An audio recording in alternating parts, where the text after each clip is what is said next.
সবার প্রথমে সবার কাছ থেকে ক্ষমা চেয়ে নিচ্ছি বন্ধুরা, কারণ আমি এতদিন কোনো ভিডিও আপলোড করতে পারিনি। তো আজকে আমি ভিডিও আপলোড করবো আবার, ঠিক আছে বন্ধুরা? পাশে থেকো, সঙ্গে থাকো, ভালো লাগলে সাবস্ক্রাইব করো, ঠিক আছে বন্ধুরা? আজকে মাছ ধরতে যাচ্ছি, তো আরেকবার ক্ষমা চেয়ে নিচ্ছি, ঠিক আছে বন্ধুরা? তো চলো মাছ ধরতে যাই, লেটস গো। বন্ধুরা, মাটির হাঁড়ি দেখতে পাচ্ছ একটা আমি পেয়েছি, তোমরা এটা পেলে ফেলে দেবে না।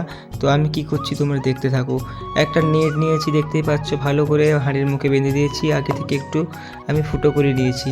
সেই ফুটোর ভিতর থেকে দেখতে পাচ্ছ আমি আটা ঢুকিয়ে দিচ্ছি বন্ধুরা, এবং উপরে কিছু আমি আটা লাগিয়ে দেবো যাতে মাছরা লোভে আসতে পারে।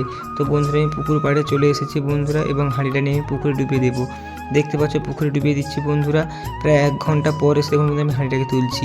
হাঁড়িটা আমি উপরে নিয়ে যাই বন্ধুরা, এবং জলটা ঢেলে দেখি কিছু পড়েছে নাকি। তো বন্ধুরা, আমি জলটা ঢালতে ঢালতে বন্ধুরা তোমরা একটু ভিডিওটা লাইক, কমেন্ট, সাবস্ক্রাইব করে দিও বন্ধুরা। তো দেখতেই পাচ্ছ ভেতরে কী যেন মাছ লাফাচ্ছে। হ্যাঁ, খুলে দেখি না, গোটা 5-6 পুঁটি মাছ পড়েছে বন্ধুরা। দেখতেই পাচ্ছ এগুলো কী পুঁটি বন্ধুরা, তোমরা অবশ্যই কমেন্ট করো। তো তোমরাও এভাবে বাড়িতে বন্ধুরা চেষ্টা করতেই পারো, ঠিক আছে বন্ধুরা? এবং ভিডিওটা যদি ভালো লাগে লাইক, কমেন্ট, শেয়ার অবশ্যই করবে, এবং কমেন্ট করলে তোমাদের কমেন্টগুলো আমি পরের ভিডিওতে পড়বো। ধন্যবাদ।